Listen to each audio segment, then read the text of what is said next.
presentation, we might as well get going. And there's a big picture of a train that's going to the Mall of America, so it must be the Blue Line.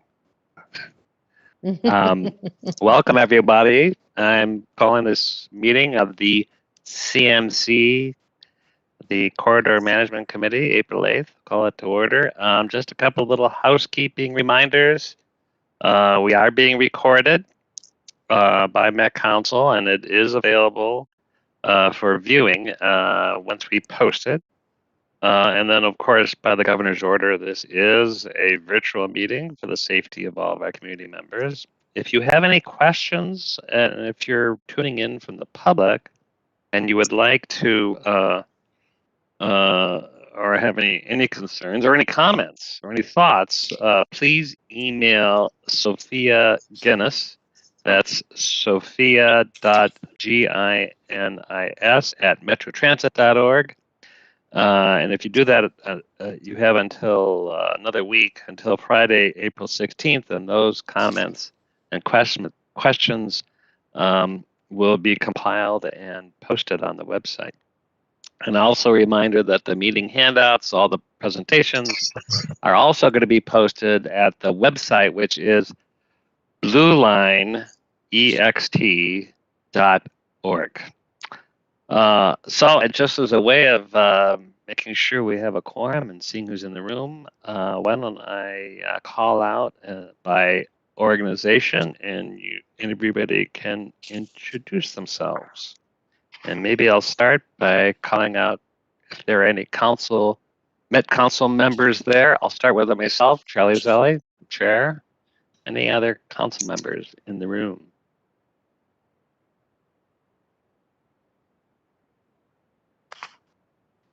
All right, well, how about Hennepin County?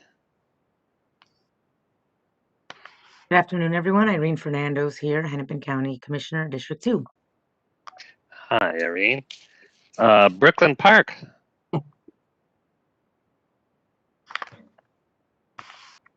Hi, Tanya West Hafner, Mayor Pro Tem is here from Brooklyn Park. Welcome.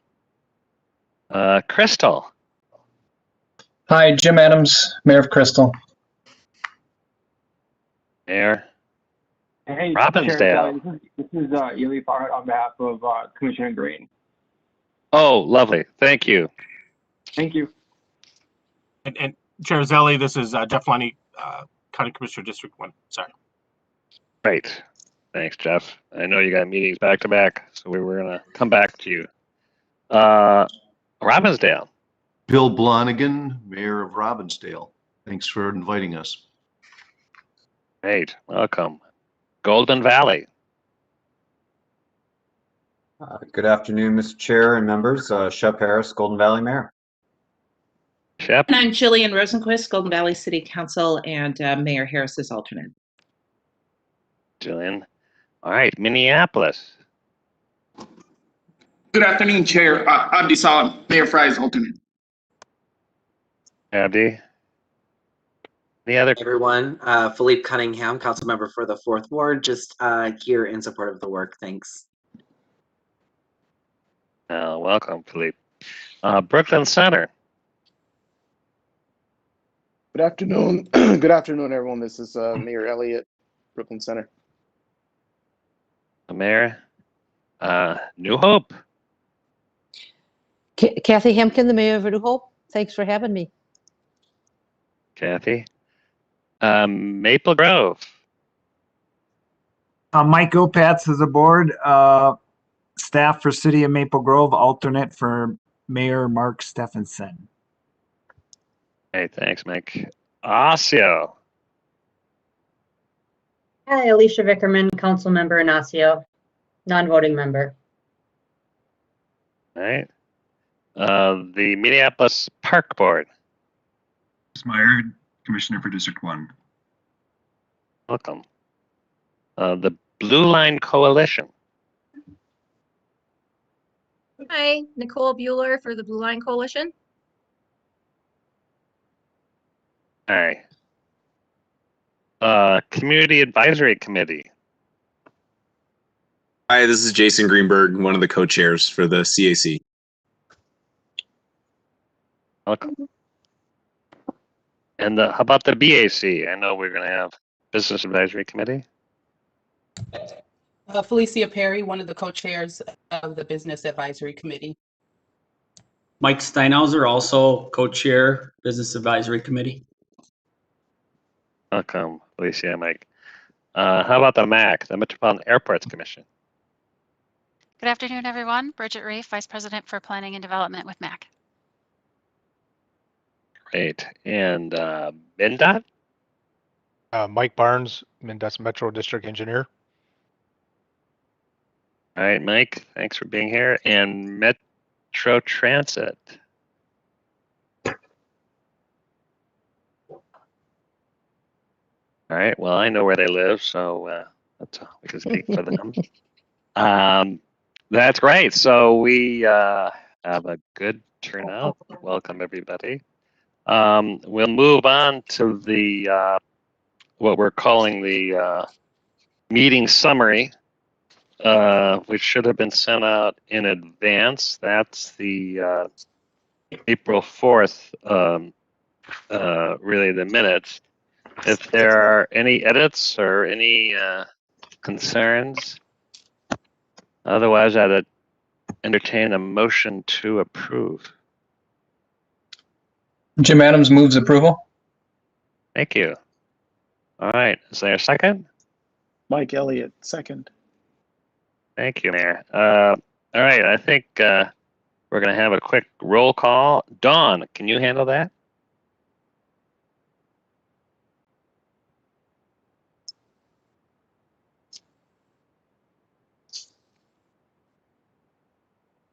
Is Dawn with us? Thought yes. He is maybe having trouble unmuting. Don, we can't hear you.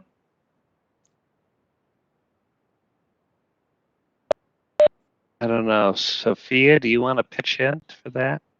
Yes, I just have to pull up the roll real quick. Sorry, everyone. I did not have No problem. that geared up.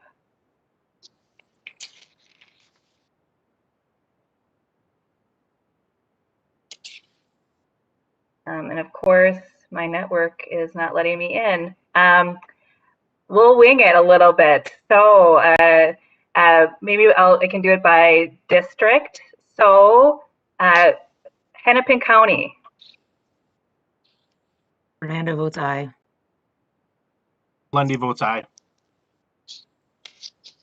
Ely Farhad on behalf of Commissioner Green.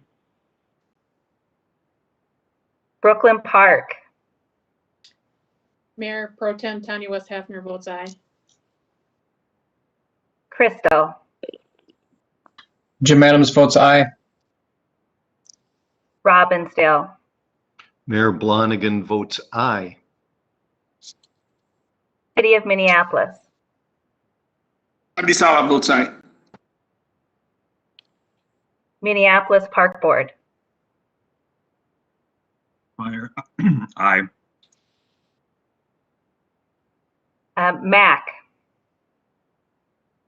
Reef votes aye. MnDOT.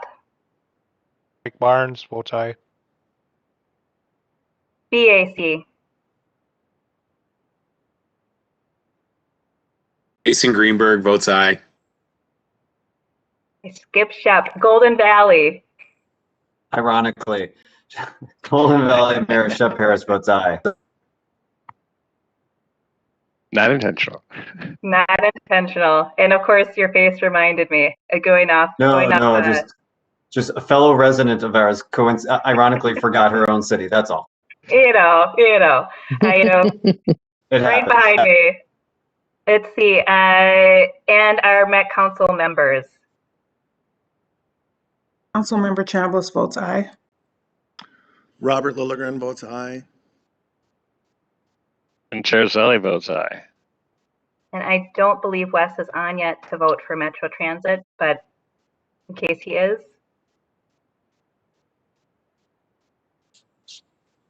Right, I think Did you get everybody? Thank you, Sophia, for jumping in. You did a great job. And with those minutes are going to be. I think you missed Brooklyn Center. Oh. Oh. Go ahead. Thank you. Brooklyn Center. Brooklyn Center votes aye. Thank you. I will do a general call. There we go. Nicole Bueller, Blue Line Coalition, aye. Thank you. Missed a few. Sorry about that. Not a problem. All right, general call. Did we get everybody? Did anybody else like to vote? All right. Some of us would like to. Blue Line Coalition. Yeah, I know. We're getting to that. Those minutes were approved, and they're going to be posted on the website. This brings us to some committee reports, and we'll start with a CAC. I believe, Jason, was that you? Maybe followed by the Business Advisory Committee and Felicia. But go ahead, Chair Jason. Yeah. So we had a meeting earlier this week, back last night, and talked about some of the feedback that we're getting through surveys, town halls, things that are going on for community engagement, and some of the different themes and things that are coming up from the community. We talked about the community engagement cohort and the different groups that are helping to get the word out about the Blue Line extension and get feedback.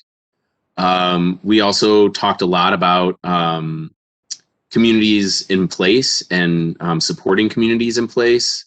So a lot of great discussion around, what does success look like for that? What are some of the goals and what do we want to accomplish in, addressing communities and making sure that we are equitable in this project. So lots of great discussion. I think, a number of items to follow up on for our next meeting in May. And yeah, that's pretty much a summary of where we're at right now. Great. Thanks, Jason. We're just getting going. Felicia, do you have a report on the BAC? Sure, thank you. Felicia Perry. The BAC, very similarly to the CAC, also reviewed a bit of like the survey results. So we got a report back around the survey results, and we're able to respond a bit to that. We also, similar to the CAC, talked about the community engagement activities.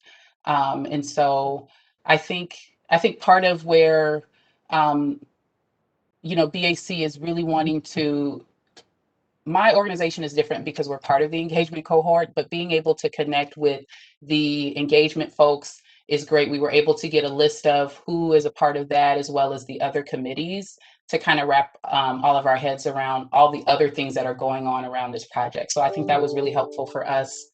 And then we did also spend time talking about the portion around supporting communities in place. And we had a discussion that went a little bit different than it did on the CAC. So let me make sure I separate them in my mind. There were different concerns raised on the BAC level around the timing of when we start thinking about anti-displacement and gentrification. There were also plenty of responses that we feel like now is the time. Some people thought that perhaps we should wait, but ultimately we landed on we're all figuring this out together. This is something that some of us have never done before, or possibly even thought of in this particular context with a project so big, but we all think that it's definitely important. So we're excited to see what becomes of that working group. Myself, for sure. So yeah, that's pretty much what we have from here. And I don't know if Matt had anything to add. Well, I really appreciate that. And we can't start too early. And these are issues we're going to be wrestling with all along the way. Really appreciate that report. Does anybody have any questions for either committees?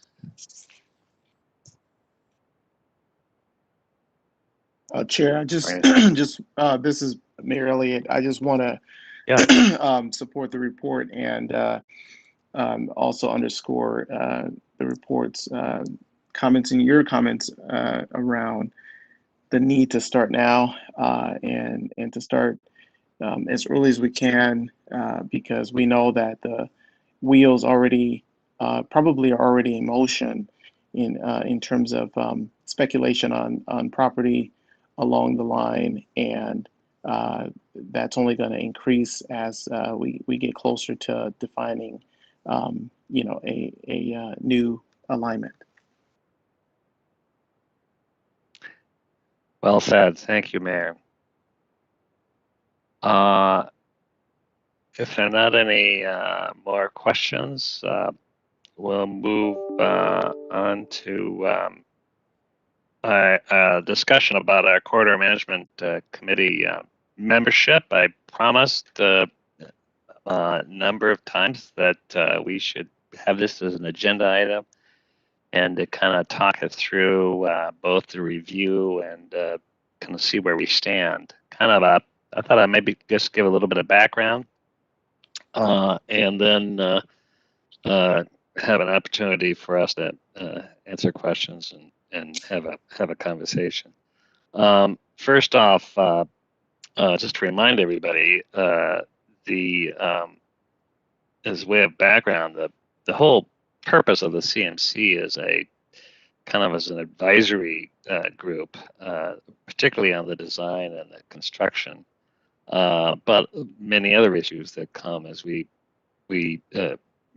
define the alignment and we march forward. And I think that you can see some of the key areas that may sound technical, but they're not. They're very much community oriented and have great implications for the livability of the economy and the impacts, both positive and negative, is what we're addressing. So the idea of having the CMC is so critical, and I really embrace its importance.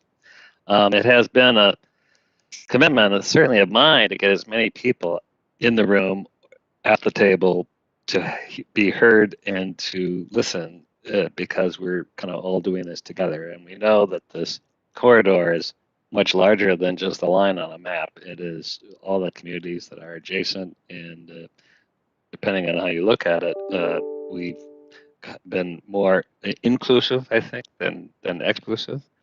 So really in that spirit, we've added voices of Maple Grove, New Hope, Osseo. We actually included the Airport Commission, not just because of Crystal Airport, because of the importance that they play in this regional look. So I think that we really want to have as much of a full and a robust and a vibrant conversation as we kind of move forward.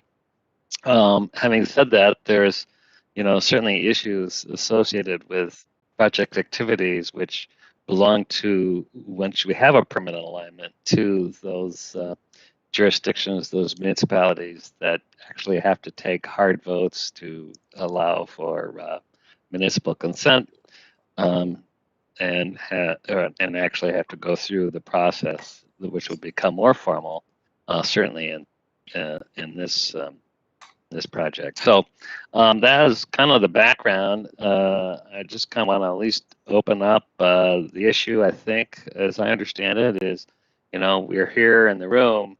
Who's got a vote? Who doesn't have a vote? We've committed to looking at the difference between voting membership and non-voting membership as we get toward a permanent decided alignment. But we've kind of kept it where we are now. But there's no secrets here, and I want to certainly give voice to those who have concerns or an opinion. And I think we could open it up. I don't know if I know Dan Solar, you have much more history to this than I do. So I don't know if you want to add anything to that just kind of a background piece.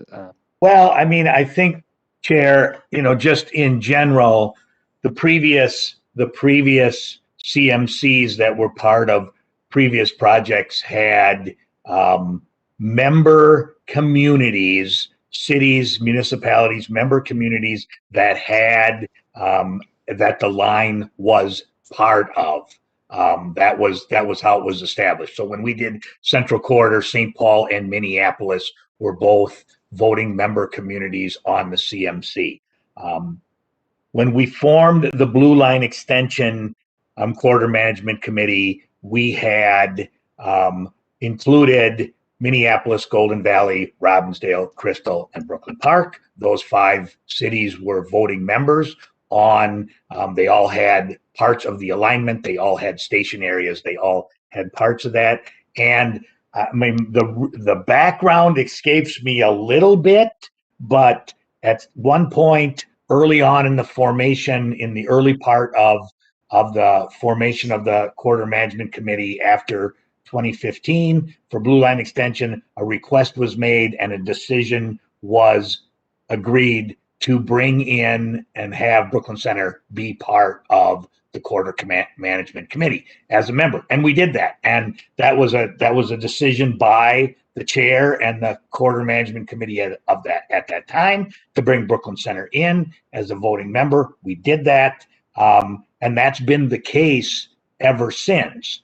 When we realigned and put the realigned Corridor Management Committee together, now this time, now of course we've got a Corridor Management Committee working on a project that has an adopted alignment that's not likely to move forward and an unknown alignment option not yet determined exactly where it will go. So we've got voting members that may or may not have part of the alignment in their city. We have non-voting members that do not have. We've got, so it's kind of a hodgepodge. So there's any number of different ways we could do this. We could make some changes now. We could also wait until such time that we actually have an alignment chosen, a route option chosen, and make some decisions about voting or non-voting members. Ultimately, it becomes the recommendation of both the chair and the committee on how they want to move forward. I mean, traditionally, this body has not been heavily a body on voting for things, but there are times when, especially as we set budgets and set pieces, that voting becomes important. So that's the background on what got us here today. I will say I am glad we have opened up participation to the adjacent cities, because I believe Maple Grove, Osseo, New Hope, Brooklyn Center, Golden Valley, all of those communities, while they may or may not have actual LRT alignment in their city, they are all in the corridor area. But voting and not voting, I think, becomes a matter of what the committee thinks is best. Okay, let's, thanks, Dan. Let's open it up. And I know, Kathy, you have some thoughts, but we'll open it up to anybody else, or you want to start, whatever suits you. Well, you know, the line comes very close to New Hope, and we have the same demographics as Brooklyn Center does. And it just seemed odd that we didn't get a vote, and we were never asked to join the CMC in the beginning. Apparently, we didn't make the request to do that. So I just want things to be equal and fair. Fair. Any other thoughts? Yeah, Jim Adams from Crystal, Mayor of Crystal. Sure. A couple comments relating to where we are, how we've moved. You know, my understanding is the CMC is in existence based on legislation, and it's illustrated pretty directly as to what that looks like. However, in this situation, we don't have a defined line, and it's very difficult to you know, vote someone on the island, vote someone off the island at this point. Quite frankly, I don't believe that we should. I'm kind of interested in doing more of an inclusive type voting, you know, authority between now and the time the line is actually nailed down. And kind of going back to that voting off the island thing, I think once we get to that point where the line is more defined, I'd love to see us kind of go back to what the legislature had kind of set forth. It's those who are definitely on the line.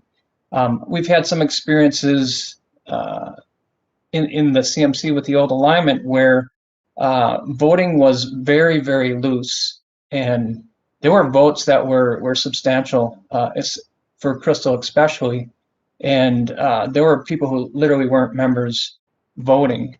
And I think when we get down to dealing with scope and we start dealing with all the real decisions after the line has been determined, I think that's where we kind of pare it back.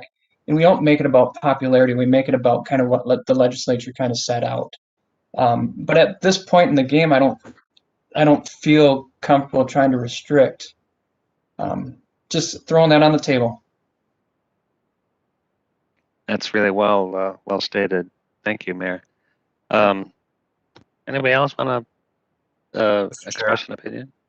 Yes. Chair, it's Shep Harris from Golden Valley. Golden Valley would be supportive of including New Hope because we continue to say over and over again, this is a project of regional significance. And we know for fact, based on research, that regional projects like this don't just stop at a boundary, that they go beyond boundaries. They know no boundaries and have direct and indirect impacts for generations to come. So we would, in Golden Valley, be very supportive of New Hope, not just because they're a neighbor of ours, but that too. So Bill Blonigan of Robbinsdale, if I might be recognized. Please. Thanks, Chair. Yeah, Robbinsdale would be supportive of that too. I want Brooklyn Center to have input. I want New Hope to have input. I understand that they're both either a golf club shot away or maybe a par 5 hole away, not that far away. They should have input. Golden Valley is, except for Golden Valley, Robbinsdale has the most change under this new alignment. And parenthetically, I noticed that Dan Solar said that adopting the old alignment is unlikely, which reminds me of a movie.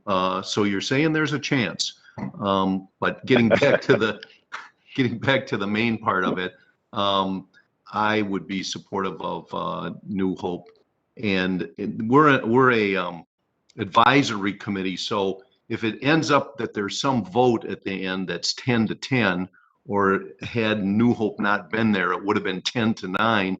I think the members of the Met Council are independent enough that you're going to look at any votes and you're not going to just say, oh my gosh, it was 10-9, I got to go that way. So the more input, the better. Chair Zelle? Yes. Commissioner Lundy, just go ahead, Jeff. I'm sorry, I'm off camera because internet's a little flaky right now. My kids are hitting remote learning. Just want to say, I think we're stronger when the more people are involved, and I think, letting New Hope, I think for their residents to feel that they see they have vote, and a vote does matter. I think it allows them to feel to the point that we want their full engagement and their input is well taken. And so that's it. Thank you. Great. Thank you. Well, I sense a growing consensus that we include New Hope, and I presume that means Osseo and Maple Grove as well. Is that fair?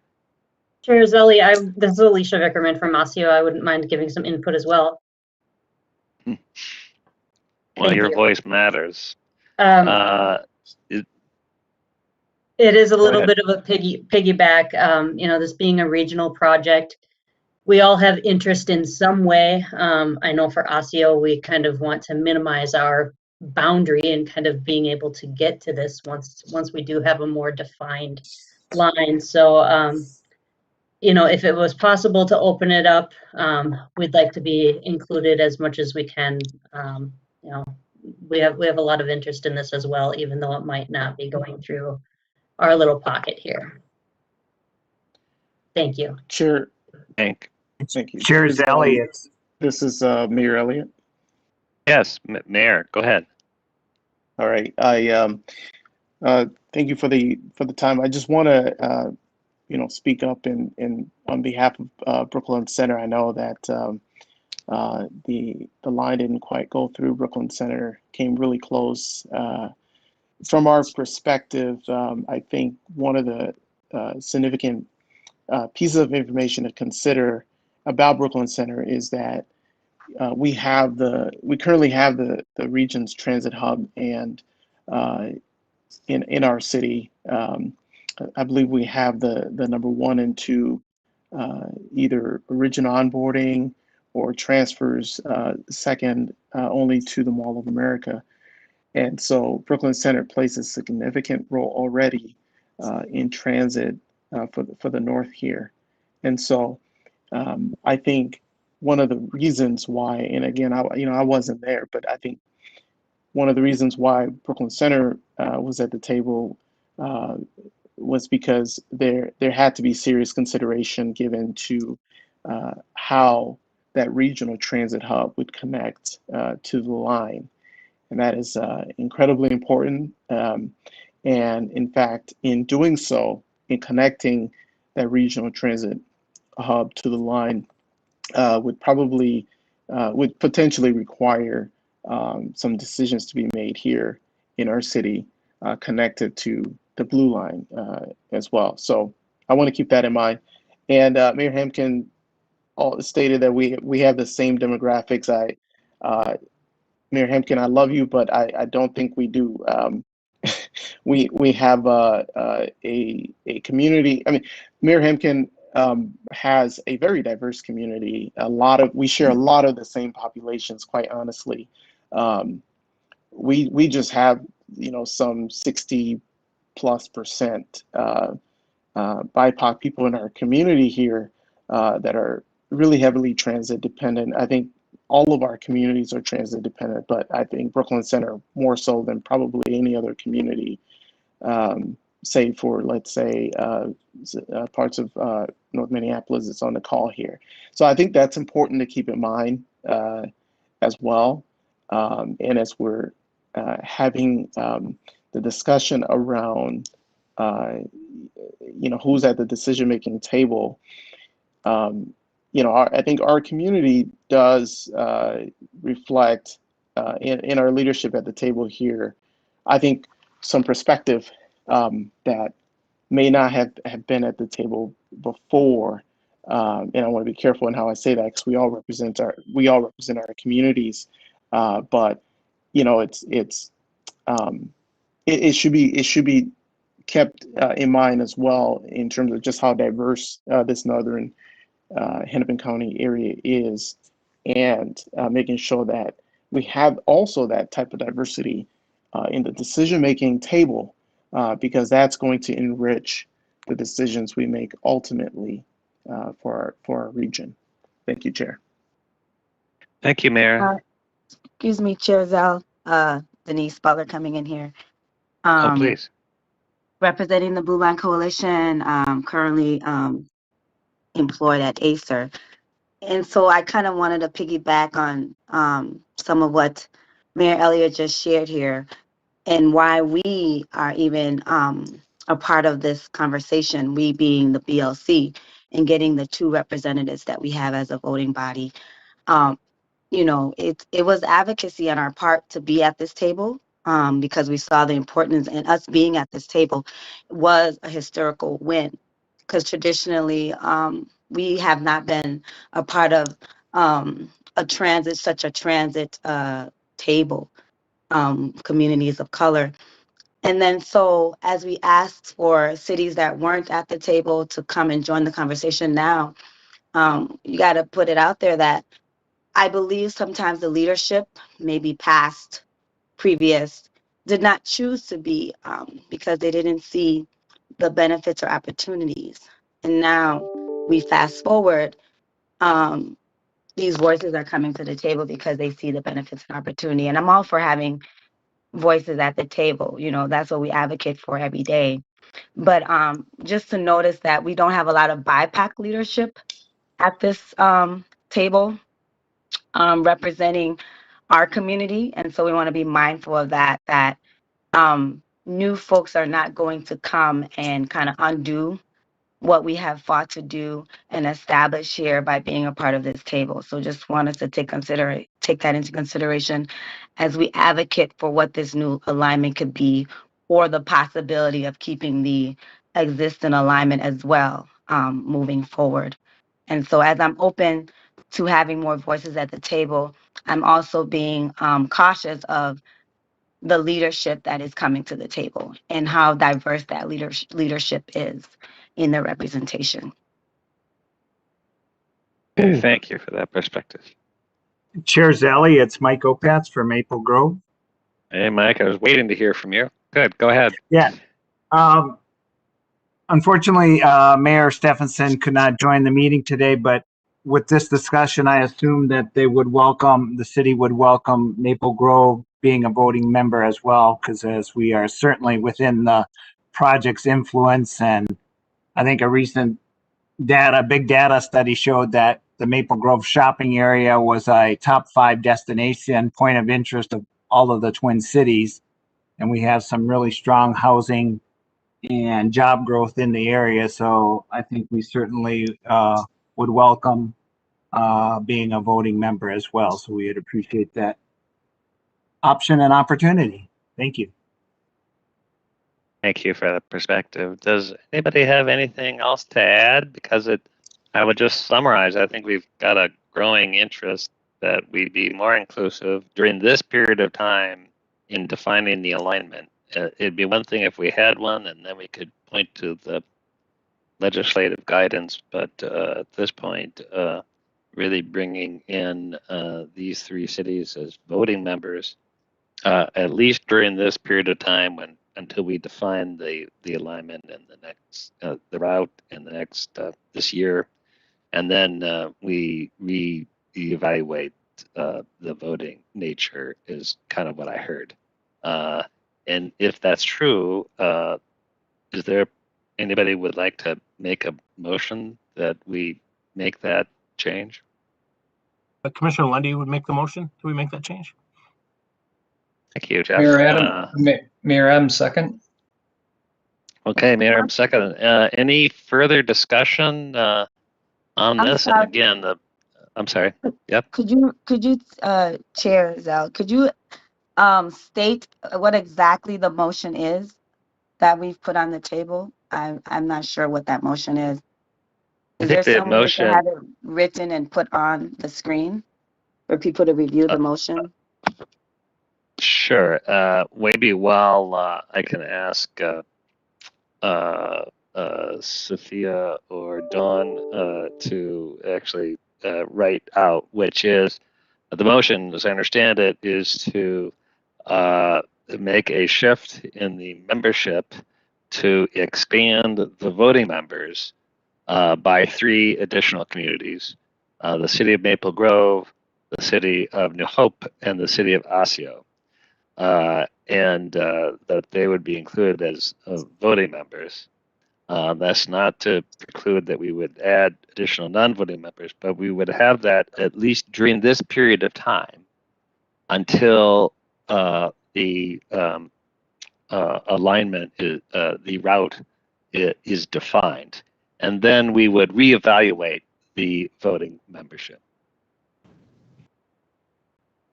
And I think if you go to the chat, maybe Sophia's kind of written it out. Trying to write as fast as you're talking.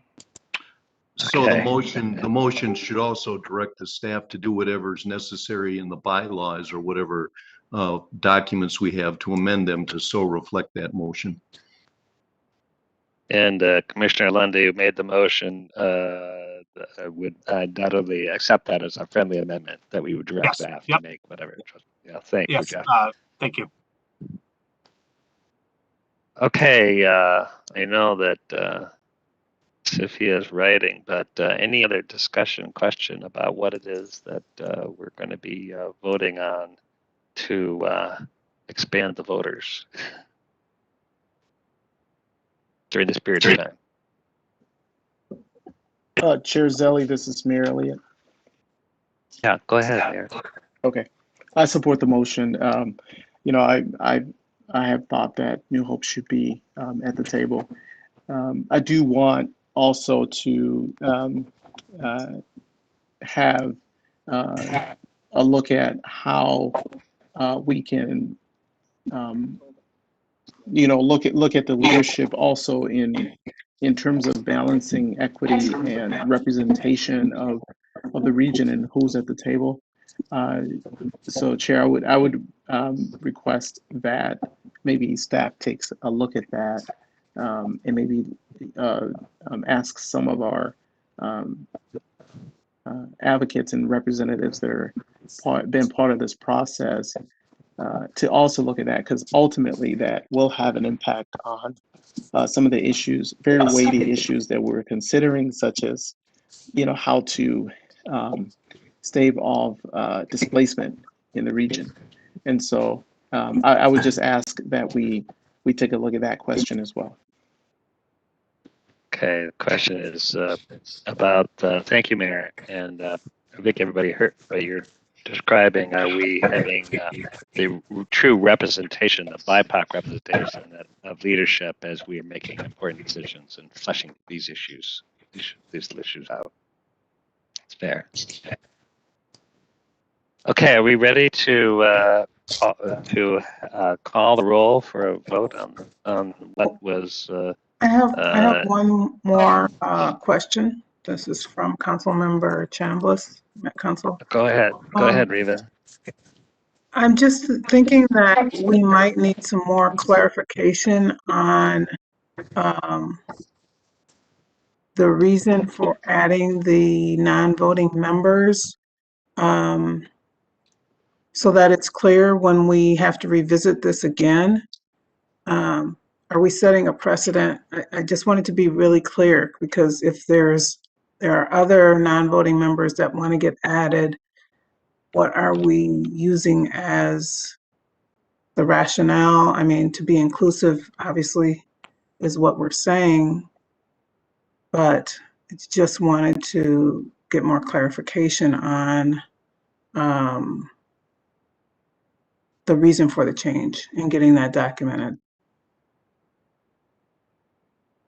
That's a great point, and I think because if we were revisiting this 9 months from now, we want to make sure what was it that we made this change. And I think rather than wait during this meeting, I'm just going to suggest that we actually have a little bit more clear to capture from our notes in the conversation that there was a nexus of influence, that the adjacent communities played a significant role in this travel shed, and that there was very specific examples of transit hubs, shopping, other things that were kind of traffic generators and influenced this kind of decision at the time that we are determining the alignment, as opposed to the alignment is already set. If that is the sense that I got, and we need to put better language around that, which we can review at our next meeting when we approve the minutes, and maybe we make reviewing that. Chair, if I may, let me try to help bring this. May I speak after Dan? I don't know how else to be able to do that. I've tried some other ways without interrupting, is what I was trying to avoid. But may I speak after you, Dan? Please, go ahead. You go ahead, then I'll kind of summarize. Absolutely. I missed your hand. Go ahead. Similar to some other folks, I think it might have been Riva who recently spoke. For me, it's a lot of things are not clear, and it sounds like an important vote is about to be made that, for lack of a better word, I feel uncomfortable with. I heard a word we want to be more inclusive now, and that's just such an interesting word to use in a space like this, and it appears that what are we including, would be the question. And then I also want to amplify the note around further representation in other areas. This isn't equitable as it is right now. I'm in an area that's got 2 different routes that we're supposed to be looking at. And so that's not clear. And I'm still not clear on who's voting and who's not, from even who's on this call right now. So that's another thing that's not clear that would make me uncomfortable around this vote as well. Thank you for bringing that up. And I'm going to suggest something maybe, but we want to hear from Dan, that we actually have this vote when we actually have something written that has some thought behind it to get that clarity. And I'm not sure we're able to do that in this meeting right this second. So we might have that vote next month. But I think your point is that there's a lot of different aspects to this conversation. Well, Chair, Go ahead, Dan. I just want to at least start here to summarize what Mayor Adams had said before. The Corridor Management Committee that oversees the implementation of an LRT project is a defined committee by state statute. So state statute identifies the committee, and state statute identifies, at least initially, it identifies the minimum representation that it have. And I don't know the state statute off the top of my head. I'm not going to try to read it today. I'm not an attorney. I'm not going to try to interpret it today. But the fact is, it is a committee that's established in statute. And so, but it's also a committee that's established in statute based on furthering an alignment of an LRT project, because it says it somewhere in the statute, it defines communities who have station areas within the alignment. Okay. And so where we're in a little different spot right now is we're in this period of time when we don't have a formal alignment. I mean, we have one that we're now working on amending. And so we don't have a set alignment. So the membership is looking a little bit differently. I might suggest that rather than taking action today on this topic, that we will summarize kind of a recommendation for a corridor management committee today in this time period, and then how that might change when an alignment is adopted and how it meets the statute accordingly. So that will at least allow this for some additional discussion. We will get that information out in advance of the next corridor management committee meeting so that people can ruminate on it a little bit, because there are a number of other places where we want to, besides just the corridor management committee, where we've got abilities for people to engage and different tables to work at, one of which we're going to talk about today on our agenda around anti-displacement. And so not that that's the end all, but that might help, rather than people, because it is a little bit unclear now, well, just what are people voting on and what is the agenda for and which ones are members and how is it different and how are we, let us kind of bring some language around that and send that out to committee members and bring it forward next time. Chair Zelle, if I may, this is Tim Baylor. How are you? Good. How are you doing, Tim? Good. I officially represent the Robbinsdale Chamber of Commerce, but as you may know, I operate businesses in Minneapolis and Robbinsdale, and there's been a long time resident of Minneapolis. And I want to reiterate what I think I heard Denise, Riva, and Felicia trying to convey. And when you look at the size and the impact of this rail, phases 1, 2, and 3, the city of Minneapolis has the most representation in terms of potential customers, potential population, and potential diversity. And it seems to be a little incongruent to have only one representative from the city of Minneapolis when you consider its size and scale and the impact of maybe having to decide which route we're going to go through Minneapolis. And so when we reset and look at how we allocate these membership votes, would it be appropriate to weight some of those votes to the city of Minneapolis? That's just a question. Right.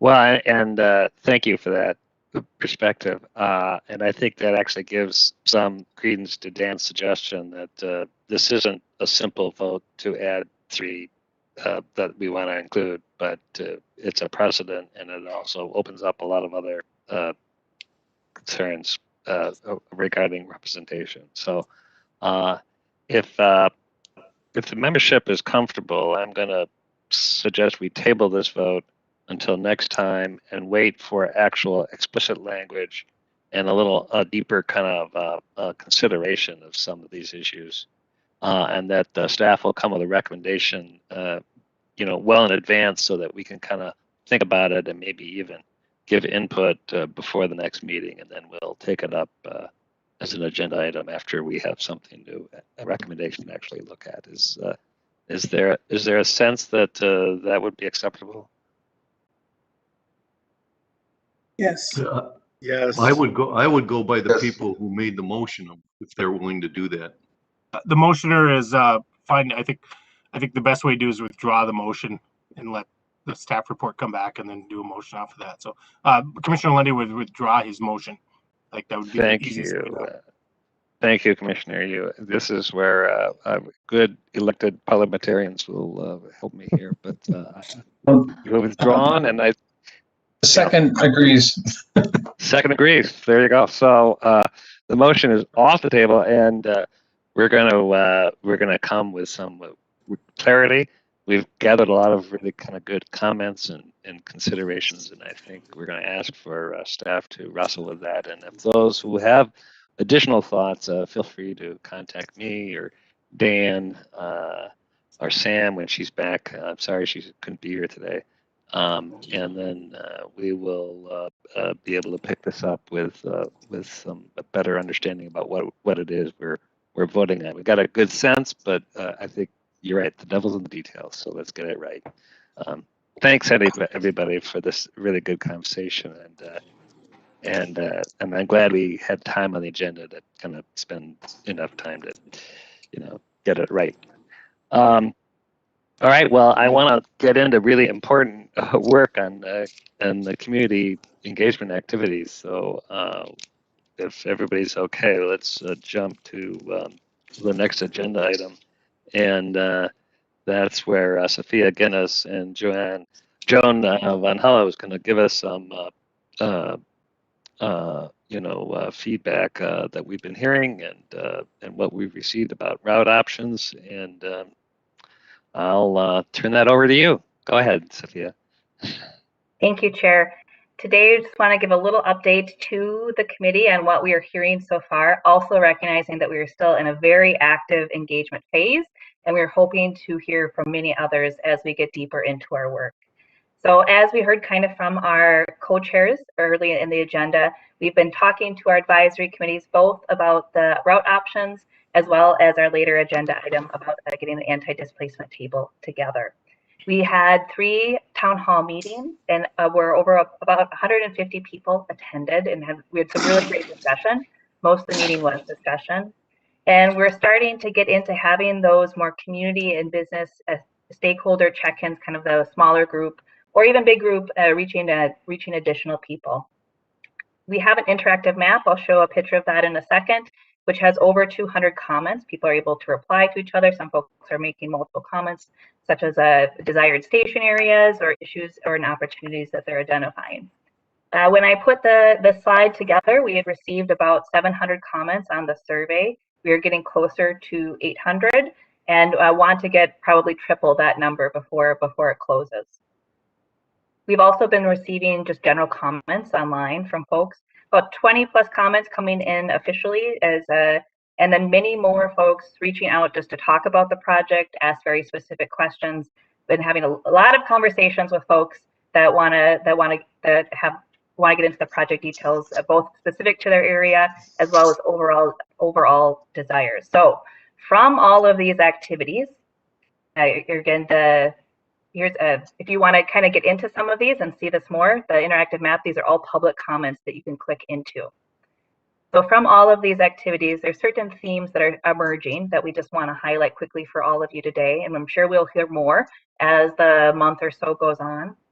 But overall, we've heard a general support for LRT, a real desire to see the transit solution come through. But with that, folks are at the point where they just need a lot more information. There's a lot of questions. So that's kind of the biggest thing is I'm really excited about LRT, but I need you to fill in the details a little bit for me. And with that, a couple of the most specific things that we're hearing about is just what does this look like in my roadway? How does this all fit together? What are these pedestrian connections? And kind of how it all fits in with adjacent homes and business. There's a lot of conversation about the desire to preserve businesses, especially some of the gems that we have within our community. And then there's basically 3 other major places that we've been hearing a lot about. First is stations. Kind of in our most northern section, we have in Brooklyn Park, we have identified station locations from our previous alignment. But where we've diverged and need to place new stations, that is often the #1 question. Because when you think about the benefit of LRT, where you can go and where you can get off and how it connects is obviously the forefront of that conversation. With that, the overall infrastructure piece is really, why would you build a tunnel? Could you elevate it? How do you go through that process? Really wanting to get into those details. And the conversation around possible structures and how it fits into the roadway are very much coupled. With kind of this day and age, the push and focus on green infrastructure and folks commenting and thinking about that is also something that's really emerging. And when we say green infrastructure, both comments around having a transit-oriented lifestyle and really supporting pedestrian connections, as well as pushing our project design to think more about green infrastructure, whether that's stormwater management or how we deal with landscaping and planting and all of that. So that's something that has come forth more than I think I've heard in the past as I've done engagement, and so that's why I want to bring that forward. So like I caveated before, I want to share some very preliminary survey results, but again, these numbers by the time we're done might look very different. So just want, as we look at these, to keep this in mind. We still have to hear from a lot of folks, but so far, about 55% of folks that took the survey answering the question of what alignment they would most like to see advanced picked West Broadway. About 22% suggested Lowry Avenue, and then we have about 23% that either selected they need more information or they had another reason, whether that was a different suggestion or that they didn't favor LRT. But most of that number is just give me more information and then I'll select between those couple. We talked briefly at this committee a month or two ago about the project goals, and that's something that we need to bring back in future. There's also a question on our survey, and we asked folks to kind of rate what's most important to them. And of the 6 project goals, 2 kind of emerged as the most favored among folks. So 60% of folks said that the transit access to jobs and regional destinations was most important to them, followed by the desire to advance local and regional equity, as well as working towards reducing regional racial disparities, kind of emerged as our main things. With that, I'm going to turn it over to my colleague, Joan Vanhala, to talk about our community engagement cohort that has just begun their work. Good afternoon, everybody. I'm having a little, there, okay. Joan Vanhala, I'm engagement specialist at Hennepin County. We are currently fully contracted with 14 groups in the corridor. These groups are trusted community partners who have expertise in their cultures and the geographies and the different areas within the corridor. We contracted with an eye for making sure we were covering the needs of each of the areas, and each of the areas do have different engagement needs. 4 of these groups are focused on just amplifying our project communications. We're definitely coordinated and collaborative with all the 14 groups that are currently contracted, along with the Blue Line LRT project management team. These are 10-month contracts, so they started mid-March and they'll go to the end of January 2022. So Sophia, if you can go to, or whoever. I'm really honored to be working with this team of community-based experts. They're awesome. Some of these groups have been working within the Blue Line LRT corridor since 2014 on different issues, whether that was stationary planning or advanced planning. And some of these are new groups that are bringing a fresh perspective. We do have a focus on BIPOC communities and ensuring that their voices are heard in the corridor. So if we can go to the next slide. So this community engagement cohort will engage their robust networks, cultural communities, African American, African immigrant, Asian Pacific Islanders, Latino. We'll also be, we have quite a few groups that are connecting directly with small businesses, youth and young adults, neighborhood organizations, and the arts community. They're going to be applying these strategies and tactics. Big help in amplifying the Blue Line LRT project information through their community channels. They'll be hosting virtual listening sessions, pop-ups at community events and businesses, focus groups, one-on-ones with key stakeholders, and creative engagement through the art, along with in-person surveys. So we've had 2 orientation sessions, and we've begun our monthly check-in session on yesterday, actually. So I'm truly excited and honored to be working with these groups. If I may ask, jump in right here. Councilmember Philippe Cunningham from Minneapolis. I'm just curious as to where the decision came from to not include Indigenous Native folks in the cultural communities. If we could just step back one slide.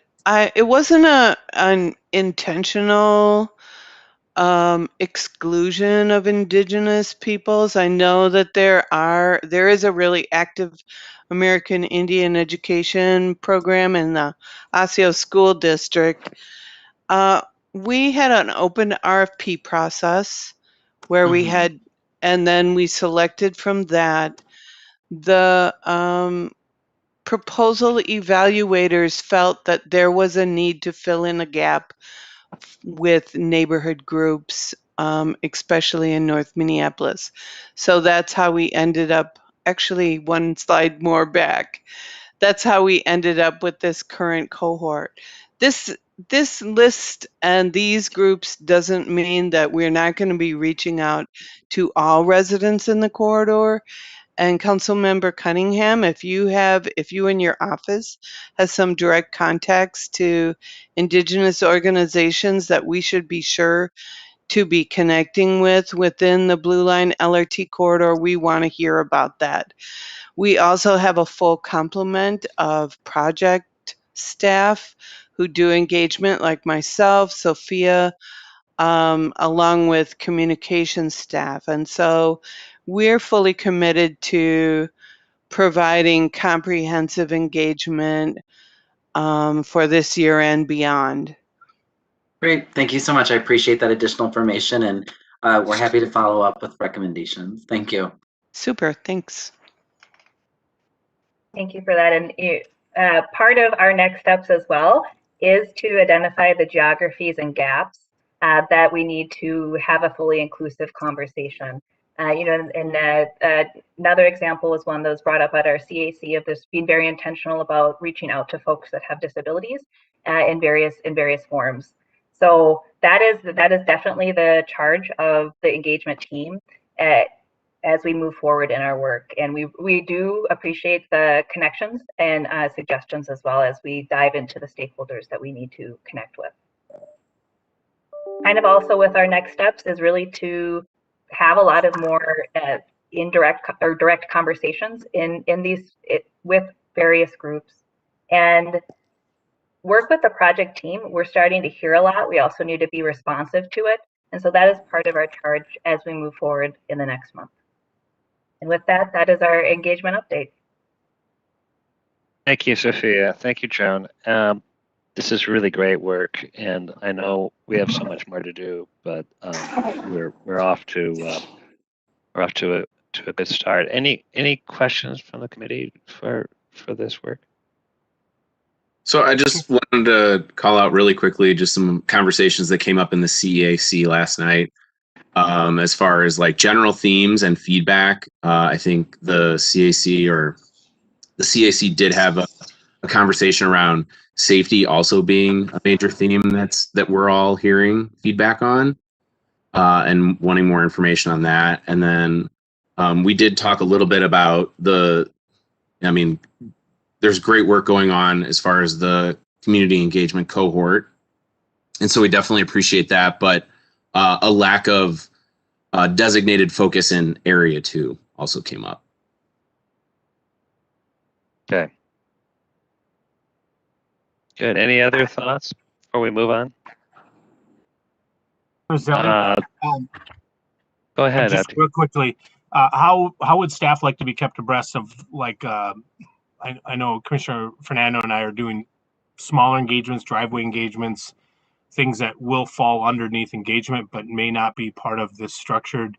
We'll be reaching out to the Robbinsdale council members over the weekend to start getting dates laid down and start putting stuff together. And so I think that's going to be a big deal, because we've had probably over a dozen people interested in hosting them, not just beyond the elected. So I know that's engagement. I also know it's outside of engagement, but how best can we keep this CMC aware of those activities, or Commissioner Fernando? Yeah, it's great you're doing that work, Jeff. And I also think we got to make sure we're aligned, and maybe working through Joan and Sophia is the best way. Yes. Chair, I think as we get that, thanks, Joan. As we get that information, Commissioner, about events, I mean, we've got events that are coming from the cohort. We've got events that come out just through our project management team. We've got events that will come out through, like, for example, Commissioner, the Facebook Live event that's coming up. We've got that on our radar. So the best we can coordinate all that together just kind of helps balance who's doing what, where, and when, as there will be so many different things going on. Thank you. We'll do exactly that. Make sure everybody's up to date, yeah. And we're trying to share that out so anybody who wishes to participate is very much aware. Thank you. And we can include thanks. also schedule of events and future presentations, so everybody can kind of get a flavor of what where we're out and about doing. And Mr. Chair, I'm sure that when Sophia mentioned about doing outreach to the disability community, I'm sure that Courage Kinney would be happy to be used as a resource. Great, it's right there. Yeah, thanks, Jeff. In fact, Mayor, that was, we did actually talk about that specifically yesterday. Well, I want to leave time for this next agenda item, which is something that I think is really clear to me, and I think I speak on behalf of Met Council members and Hennepin County Commissioners, that we need to keep the idea of displacement and gentrification front and center. And we know that we want to be really not just engaged, but working through a view from the communities. And we know that some past transit building infrastructure practice over decades has really limited our credibility, and maybe partly why, developing trust in the best practice is going to be so challenging. But we know we really got to make it work, and I think there's clearly a commitment on the behalf of this committee, but also our staffs to be thoughtful in terms of how we approach a community impact in a positive way, knowing that there are positive attributes of some wealth creation, and but we got to do that without creating even greater disparities. And so I'm really looking forward to hearing from Dan and Sophia. And Dan, are you going to kick this off? I will, Chair. Thanks. And thanks, everyone. We are very excited, let me say, as a project team to bring this topic and to bring this agenda about supporting communities to the CMC today. It's something we've heard since the beginning of let's get this project back on track, and that we've been thinking very thoughtfully about how best as a project team we can promote and develop and work on and advance these various topics that I'm going to talk about today. We've had the opportunity to present the information you're going to hear here to the Business Advisory Committee, Community Advisory Committee. We presented some of this information to the cohort, to the community engagement cohort yesterday as well. We've been taking some feedback and knowledge. This topic is big, and it is not something that we're going to present even now in even a more truncated fashion because of the timing we have left on our agenda, but it's one that we're going to engage on both now and throughout the implementation of this project. And so to kick this off, you know, we've always talked about the things that happen in these various 4 boxes. This is a slide we've shared before, and we're going to spend a lot of time at this Corridor Management Committee in this upper right-hand box talking about engineering analyses and station locations and right-of-way impacts and where the best place to build LRT is and how it fits in roadways and adjacencies. And that is good. That's part of what the Corridor Management Committee needs to do. But as a project, what we want to talk about today is these bottom 2 boxes. And the next slide re-puts these on. These we now feel and have always felt that these are important parts about implementing a major capital project like an LRT line that are more than what is about where the tracks go, where the stations go, and how to safely operate LRT. This will focus our attention on addressing anti-displacement, on equity. This is where we focus on how and why and where development, community development happens in and around and along the corridor. This is also specifically and especially to this project, this is where we also focus on what about previous project commitments. We advanced for 5 years, longer in planning, and then for 5 years advanced a alignment option down Highway 55 and up the BNSF Railroad that while Mayor Blanigan took a minor chance of that happening, is in our view very unlikely to happen, but was a previous project commitment. So what about the things that we attempted to address as part of that alignment with that now going away? How do we still keep that front of mind, and how do we address those things? So these topics of addressing greater than the LRT piece is part of what we've heard has to be part of the discussion about the where, how, and why of the project itself. And it needs to start, and we would agree with what we heard from many at the Business Advisory Committee meeting this week, needs to start now, because these topics are important, even back to the old alignment, as well as where route options may be in the future. So it is not a thing to wait for, but a thing to work on now. So with that in mind, we want to kind of introduce what we've heard and where we want to take this moving forward. So to center us a little bit in how this topic has really come up as an important focus of this project is, as we began the discussion in August of a pathway forward, we heard very clearly from the community that displacement and gentrification issues were a major concern. And to that point as well, that as project sponsors, we have an obligation to work to address them, to really maximize that benefit of that LRT with strategies and policies that come in conjunction with the project. We heard today that the desire of the communities to be at the table, right? It is a collective effort.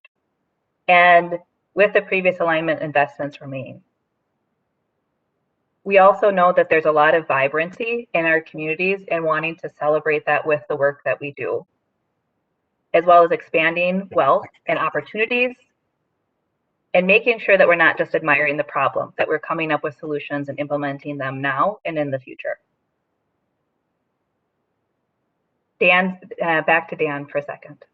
Sure. So, I mean, those two slides, and I know we went through them fairly quickly. Those two slides are our understandings as a project team of what we've heard and what the desires are of the community. And so as we've reflected on those things, these are some things that as a project team anyway, that we have reflected on, that we recognize that we're going to need to work together to address the community concerns at all levels and across sectors. This isn't about what the project may do. It isn't about city zoning. It isn't about any one specific thing. It's about how to address all the various community concerns, be they how do we build this during construction versus what's going to happen to my neighborhood versus how do we provide a vibrant workforce that builds this line in the community. We've heard a lot of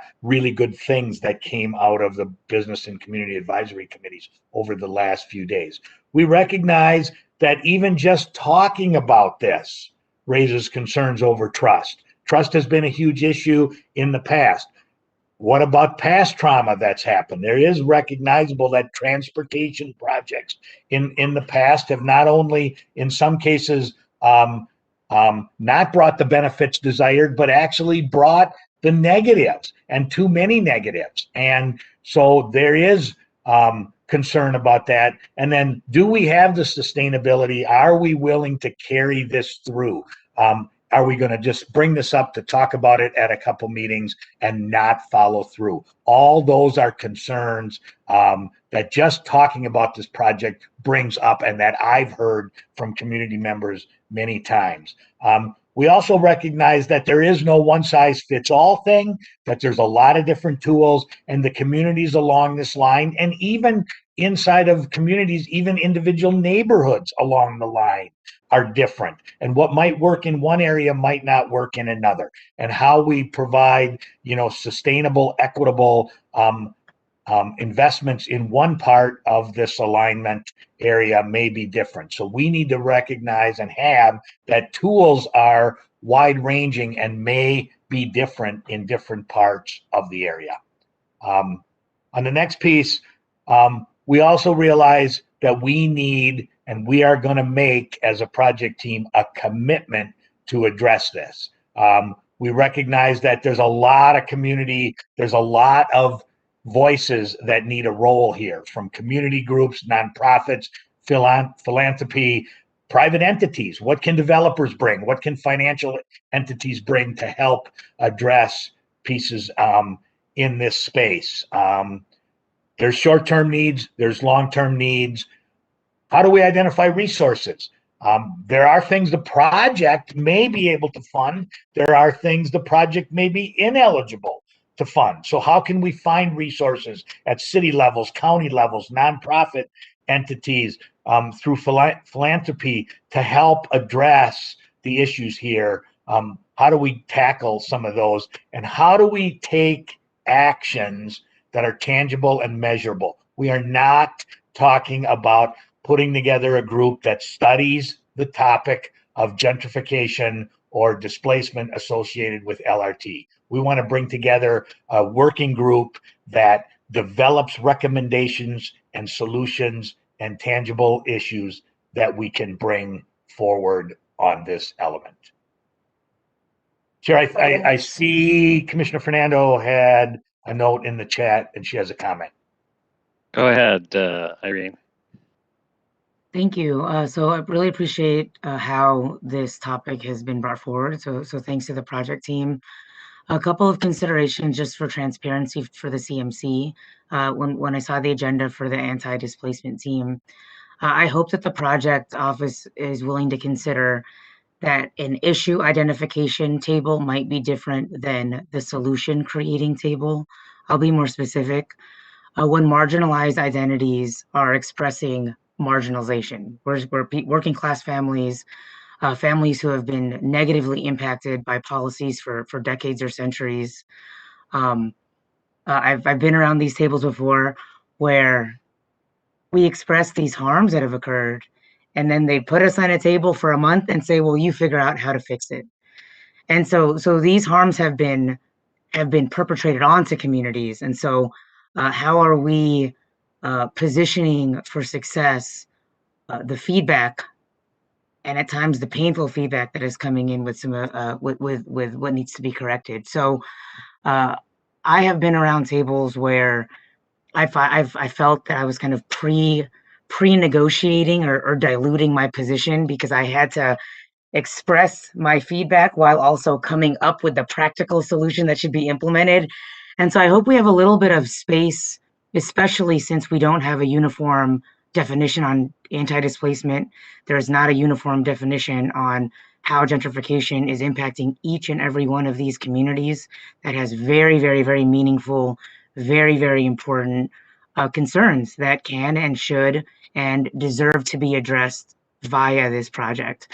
So I wanted to offer that in transparency. I provided this feedback to the project team when I was made aware of how this portion was progressing, and wanted to ensure that I had was able to share that transparently in this open group.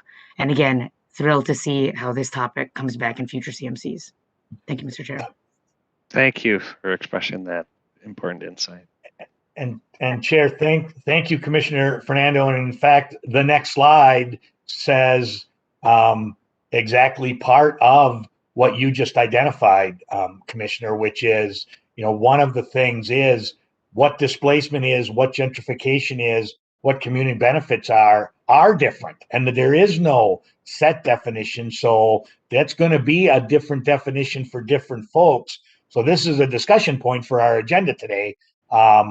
How do we come to some consensus about what these mean? Because they will be different, and that doesn't mean they have to be the same to everyone, but that's part of our starting point, as you've mentioned, Commissioners, that people will bring different spots. And so that leads right into exactly where what you had talked about, exactly to where we've identified as a team. And Chair, we have many questions today in our presentation that we really were hoping to get a lot of committee feedback on.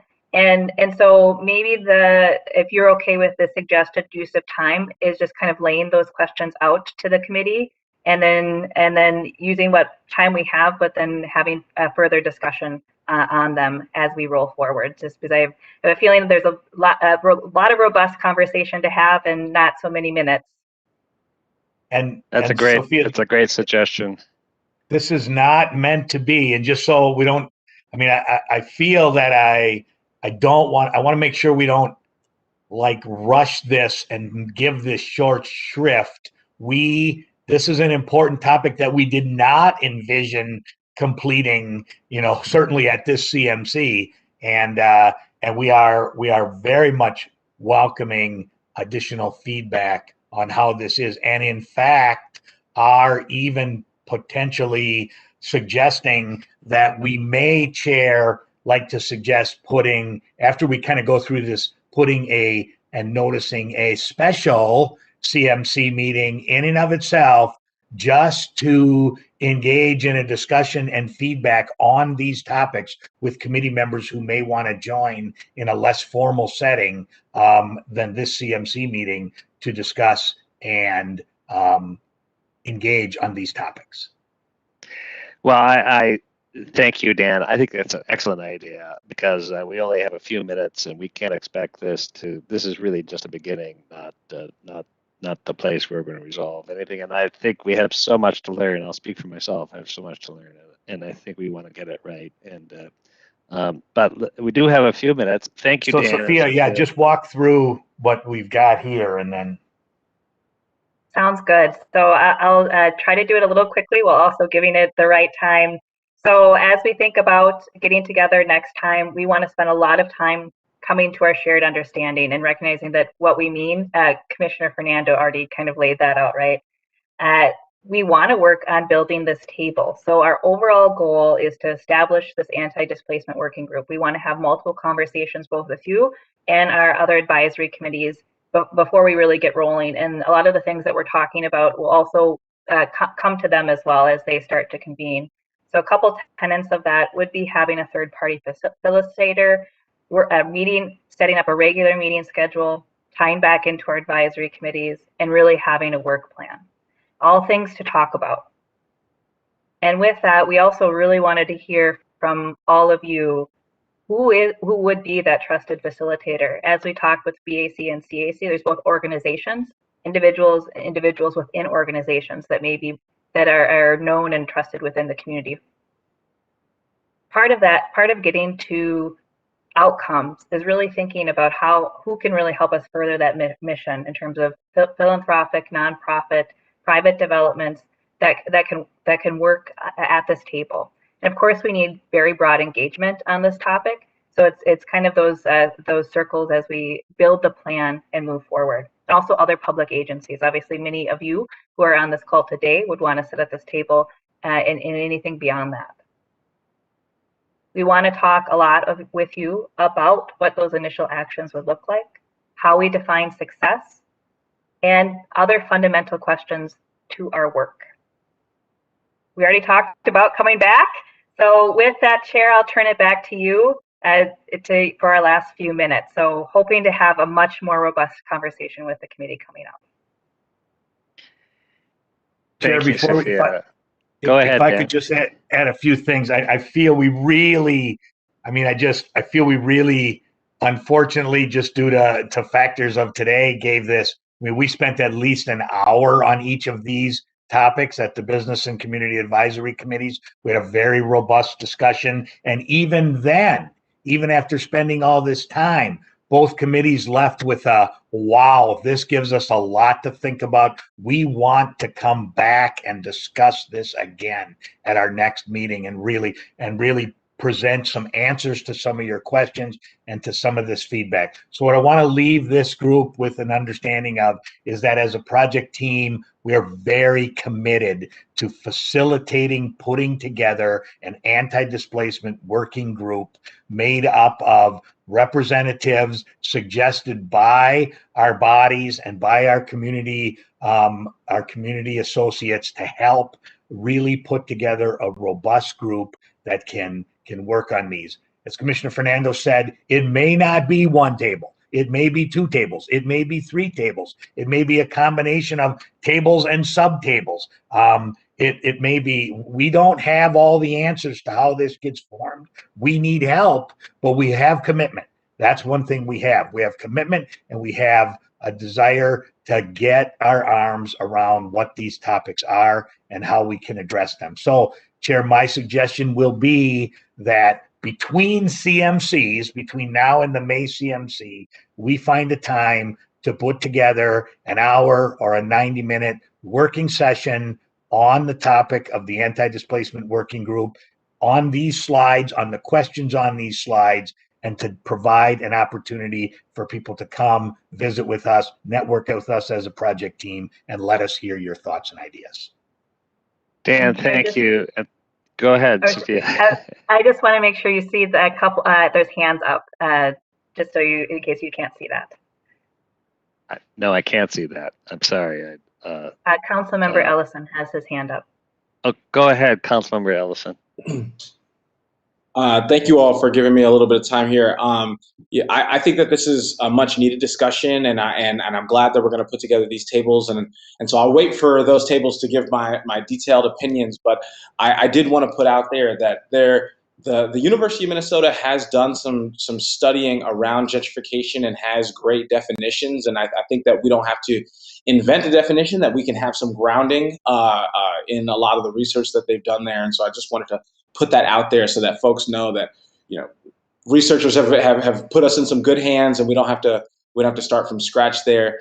And the other is just to urge us. I know that sometimes when we start talking about, you know, really equity issues in a real way, some of the nuts and bolts of planning and engineering just kind of keep trucking along, even if we haven't answered some really important questions on the equity side of things. And so I just want to urge us to constantly check in with the members of this body and other groups to make sure that that we're not moving forward in a way that seems like this project is proceeding one way or another, whether or not. I think it's really important that we have, that we do, a housing needs study, that we, put together real proposals that people can react to. The real question I think that a lot of folks are going to want to know in the community is, what are our various levels of government doing to gain site control, or what are we doing to help them gain site control of these corridors and of some of the housing parcels? Otherwise, once the route's decided, I think that speculative buyers are going to come in, and I don't know that we're going to be able to keep up. And so I just wanted to put that out there and urge us to kind of move together and not see the displacement work as being as taking however long it takes, and the engineering work or whatever else, the route, deciding the route, that'll just kind of proceed as is. The two really should be interlocked and based on one another. So that's all. Thank you. Totally. Thank you, Councilmember. Really important to point out that there's some great outside resources that we can help inform this conversation. Mayor Harris, you have the last word here. Well, that's kind of scary, Mr. Chair, but thank you. Well, okay, I'll have the last word. Go ahead. Good. Question, comment, maybe it's comment more question. And I know I'm almost literally putting the cart before the horse on this, but obviously the temptation is there to think about with all the attention around President Biden's infrastructure proposal of trillions of dollars, but there's an emphasis there on equity. I would be curious, and maybe this is a conversation or an answer for the next meeting, perhaps. Where's the Met Council, the county, and the governor on potentially fast tracking this project? If that proposal on infrastructure reform was to get through, and there's an emphasis on equity, might this be one of the top prime projects in the state of Minnesota for funding? So I just kind of throw that out there to be kind of curious to see what the Met Council thinks about this, and if the governor is willing to put muscle behind that and work with our federal delegation. I know it's obviously we would have to fast track all of this conversation, but this may be the best window of opportunity we will have in a generation if that actually comes to fruition. Great point, Shep. This infrastructure bill is an opportunity for Minnesota, and certainly for this work. So we'll get back to you, but great point. I know we're at time. We're past time. Thank you. I just think this is such a critical issue that we not give it short shrift. We know this is beginning. I know a lot of the wisdom is going to come from those of you who are here today. So please, we value your input. And if you have any comments on the process or questions, feel free again to reach out to Dan, Sophia, myself, Joan. But I like the idea of kind of even scheduling more time to really kind of dive into this displacement, gentrification, supporting. We need to support those who are here to serve. So, we'll be practical about that and learn what Commissioner Fernando has said to really ensure that this process doesn't really create even a bigger burden on those that are giving us that important feedback. So with that, I'm going to suggest we adjourn and know that we're going to be meeting very soon. I love that we're getting a cadence of monthly meetings and maybe even more when it's needed. May 13th is on the schedule, but we may be meeting even before. So Dan, Sophia, Thanks, everyone. burning we're missing? All right, well then, thanks everyone. We'll see you very soon.